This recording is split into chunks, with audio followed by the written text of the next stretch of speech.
Do you guys remember this game? Do you guys remember Unknown 9 featuring the same actress from The Witcher who played Yen in The Witcher?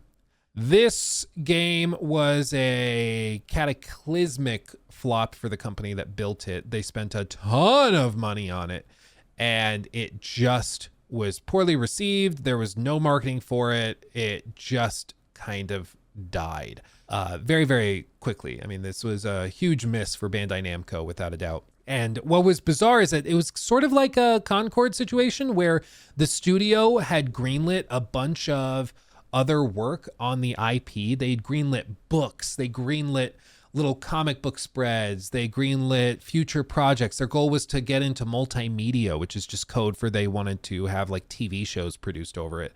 They did all this stuff and the game just was kind of mediocre. The world was pretty uninteresting. It was a bizarre choice that they thought that this was going to be so freaking huge. And after all of this, the studio went quiet. Player numbers were pretty abysmal, but they just kind of went away. And it was just announced that the franchise has been canceled. So all those other spin-off projects they planned on, bye-bye. And also, they say that it didn't come anywhere near expectations. The series didn't warrant any further exploration, and they're just moving on. They are also laying off a bunch of the studio, and a bunch of other stuff is happening behind the scenes.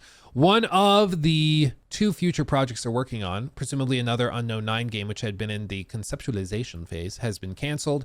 And this therefore means that the studio was terminating this development line. So they're just shutting down the IP completely. The decision correlates directly with the failure of the studio's ambitious and courageous.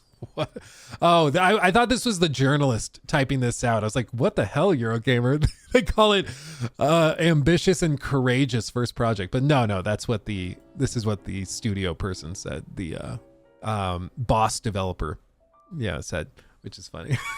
I was like, courageous.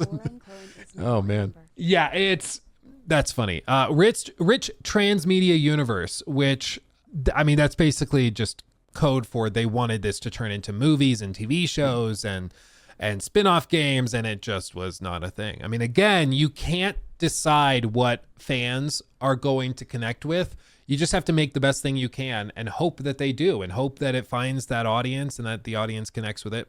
And you can try to give them, of course, what you think they will like. But even then, sometimes audiences just don't connect with it. And that's just how it works. I mean, sometimes audiences just don't connect with something. You kind of, to a certain extent, you have to just put it out there and let fate decide. But in this case, they had already planned and spent a lot of money on other stuff for the IP, even though like nobody was that interested in it. They say that they're working on a single project and that they're still working on that. So the studio is not just imploding. They're just laying off the people that were working on this Unknown 9 franchise. And this project is an existing Bandai Namco IP and is shaping up well, they said. Who knows what that ends up being, but I'm sure that they're not getting as big a budget as they would have if this had been successful. But either way, this was just one of those weird games that kind of came out of nowhere. It didn't look particularly interesting from the outset. It got like no marketing after that, and it just never clicked with anybody. And it was very similar to the what's it called? Banisher's Ghost of New Eden, which came out months before with the kind of ghost soul jump mechanic. And so it just wasn't meant to be. And it's bizarre that they had greenlit so many other projects and we're expecting this to be the next big thing, but it's just odd now. It's odd.